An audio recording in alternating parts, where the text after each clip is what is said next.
it would have been better for you to have Christ and not have those things. The whole idea that God wants to bring to us in this season is that men ought to go deeper than they have been before. You have to go too deep to live for God in the season we are in. You can't live for God. There are entities that have been released to come and dislodge men. So your ability to live for Him is founded on how deep. When we choose to bury ourselves on the altar of prayer, it is more than what we are looking for. It's more than our need. We want to live for God. It takes God to live for God. It takes the power of God.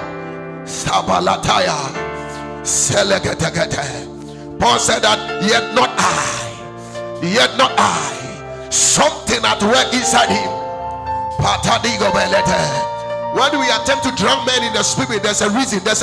Yes, Lord. The reason is because until you are drowned in the Holy Ghost, everything else will carry you away. I've been trying to tell us something in recent times. People think that we come to God so that God will prosper us. So when they don't get prosperity, they are disappointed. It is more than what you think. To understand everything that is going on, God has to open your eyes to see into the spirit realm. When you see the entities that are wooing men away from the kingdom, you will know that there is a warfare behind the scene. That battle is beyond everything that you think you desire on earth. The key thing is that your soul will be won. Paul said that after that I have done everything, I myself will not be a castaway. It means that you can have many things and do many things and be a castaway. The attempt is to corrupt your soul, to introduce something into your soul that will cause you to depart from the ways of the kingdom. You must go deeper. For you to float above the things that are swaying men away from the path of God, you must go deeper. It is beyond having a car. I've told us that to Satan, having a car is not his problem. He came to Jesus and said that the Bible says he took him to the pinnacle and showed him all the glories of the kingdoms of this earth, of this world. And he told him that if you bow, I will give everything to you, because they were delivered unto me in the fall of Adam. I became the God of this earth. I can give you all the glory. If it is glory you are looking for, you have it. Satan can even give glory. If it is name, if it is fame, if it is wealth, he can give you some. But your soul will be lost in Hades. You will have a share in his kingdom. But when God comes, the first attempt is to preserve your soul, is to deliver you from the denaturation that took place at the time of the fall, so that you come back to possess the life and nature, the character of God, living for him, having the ability to rise above what has plagued the souls of men, the things that men are not able to have control, dominion over. Listen, God will have to save you and I from the plague of mortality, from the effect of the fall. This is the first reason for his coming. The first reason for his coming, man of God, is to save us from the plague of mortality and from the effect of the fall. You see, in this generation, people are losing consciousness of what Jesus came to do.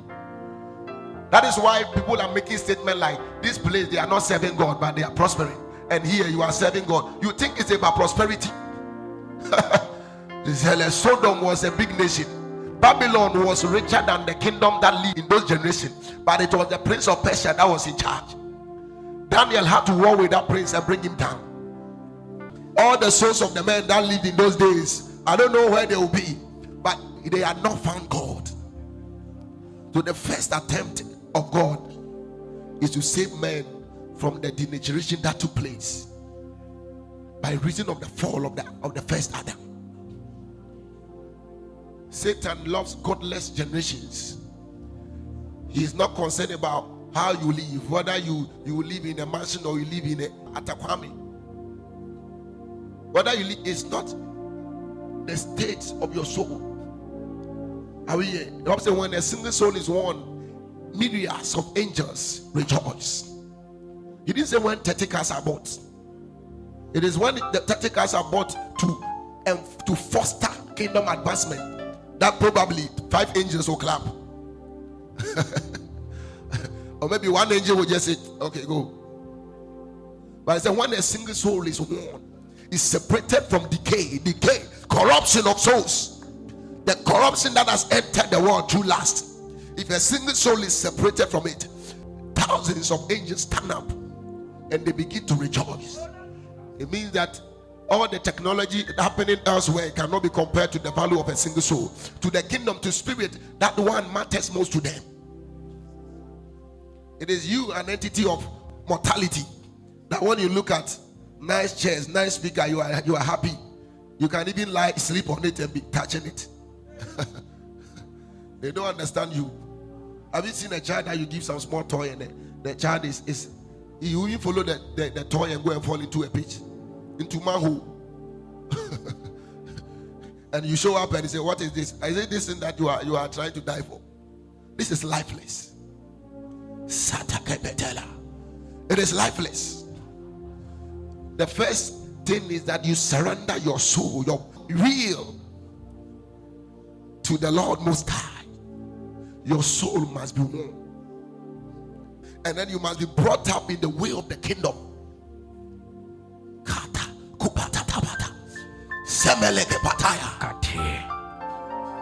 That work must be done. Otherwise, all the technology is nothing. All the big mansions that we will build, I believe in building. We are building. You get it? We are building a big place. We can contain a lot of people there. But it's not about the burden. How far can your life expand the kingdom? Those are the men that when the entities that are beyond this realm, when they show up, they come to ask questions. They come to interact with. That's why the enemy can leave all the professors, and then one young girl says, I'm praying in the night, and they are the one they are attacking. It is you who cannot see beyond this realm that is thinking that the professors are important than the intercessor. You don't know what is going on. One entity can pass through this place and everybody will have heart problem and die. Just one entity in darkness. I was watching a video before I came. You know, the prophet is in US. If he's in Ghana, they will say he's a Ghanaian. There's one prophet, love is something. You know, he's a dangerous prophet. He was prophesying to the young guy. The young guy is living wayward life, and he was shot 5 times. He was involved in this gang stuff, and then he was shot, and then he almost died. And he was telling him that the only reason why he didn't die was because this is your sister. She prayed continually, and then God now looked and gave you a spare time. And the spare time is just about 3 months to see if you be within that 3 months or 4 months, whatever it is, you'll be able to rededicate your own life to Him. If it doesn't happen in some few days, it is expiring. The boy was saying, how did you know? How did you know? It was the prayer that saved your life. When we continue to pray, men don't understand. Many things will go wrong if men don't pray. This life, it is spirit that are in charge. Hi.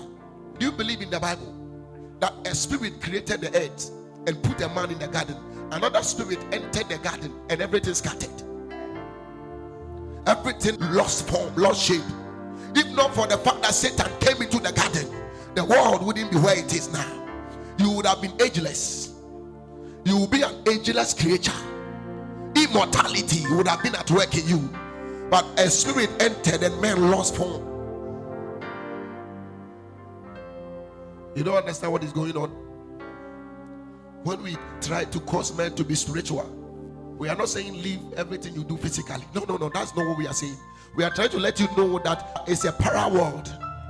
We are living in a parallel world. The spirit is just opposed beside the physical, and you can't take your eyes off that realm and survive for long.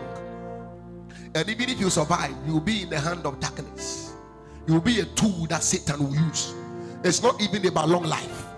It's not even about wealth. It's not even about prosperity. It's not even about a big church. In whose hands will you be? Who will be manipulating your soul? Who will be working through you? Who will be flowing through you? Will it be God or will it be darkness? Because whatever flows through you now, when you pass beyond this age, you will meet whoever flowed through you. He will say, welcome to our abode. You have been representing us now. This is your share of hell. This is your share of the kingdom. This is the place that you will dwell. You will rule over 1,000. Sabalataka. Pelemua satataya. Peligubelete.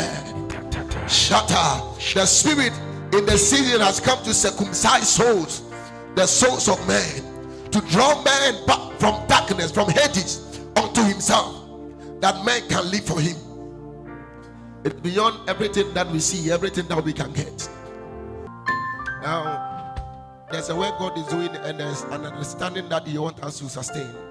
Because there's a lot of argument going on in this our season, in our generation.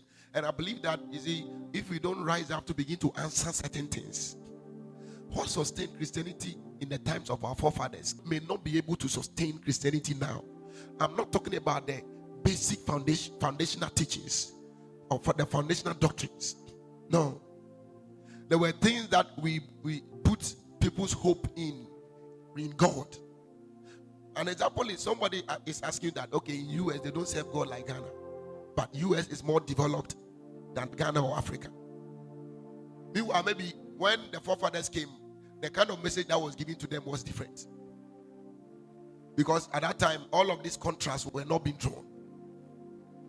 And God wants our generation to understand that it is beyond all of that, because cities had been built from ages immemorial without God.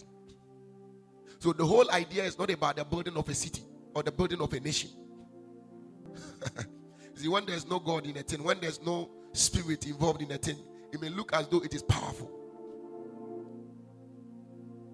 You know, it can be that the reason why the COVID couldn't have its full effect in Africa is because of the prayer of the saints. It may look like it is natural, but it could be that the reason why it couldn't have its full effect is because we have intercessors. The entities that were assigned with that task, they couldn't prevail in the territories like the way they did, because in the white man's land they died like chicken. No pillars, no walls. Whatever it is could sweep through easily and kill as many people as it could. But when it showed up in Africa, while they are recording 30,000, we are recording 300. And when you check even those 300, you know, it's not really, you know, people are still dying. Even if COVID passes, people will die in the same symptoms, the same. There are many spiritual attacks that can manifest like COVID. When a witch is killing somebody, a person can experience fever. It will be like malaria. The person will still die by that same thing. Meanwhile, when you check behind the scene, what took the person's life probably wasn't just the normal malaria, but the symptoms were similar. It is beyond what we see. So don't let anybody come and sell an idea to you that causes you to now begin to decline in your fervency. The first assignment that Jesus came to fulfill is to save the souls of men. It is not about what you have or what you don't have. Your first understanding of what God wants to do in your life. Now, if you see somebody else whom God is not at work in, whose soul is not one, having whatever, it's not as important as what you have. Never lose focus of that. We are supposed to pity them, but because we don't have spiritual understanding, we have become carnal. We say, oh, there are aeroplanes. Oh, now I believe in aeroplanes. They are good. After we have gotten Christ, it's good to have aeroplanes. It's good to have bigger facilities and all of that. But if you have not gotten Christ and you have those things, it would have been better for you to have Christ and not have those things. Because the time that you have to possess those things now in this earth is a limited time. Some of us may die when we are 70 years, some 80, 90. My great-grandmother was very old. It was just 132 that she died. You get it? But she still died. Even Methuselah died. When you escape this earth and then you transit, that realm is an eternal realm. It's ageless. Where will you be Where will you stand? And trust me, you see, when you dream, you see that in your dream, you still live. You can drive a car in your dream. You live in a house. There's a kind of food that you eat. Some of you, the witches in your mother's family, they come and feed you with some kind of food. Some of you, angels come and give you some kind of food. Whatever it is, there's an ability to taste something without your body. It means that there can be enjoyment beyond this realm also. There can be laughter. There can be rejoicing. There can be running. There can be sitting. In the realm of God, angels live. They are living entities. Around the throne of God, they call them the four living creatures. Meanwhile, they don't have body. They are not flesh and blood, but they are living entities. So living is beyond mortality. Living transcends into immortality. That means you will not only live in this realm, you not only live on this earth, you will go beyond it.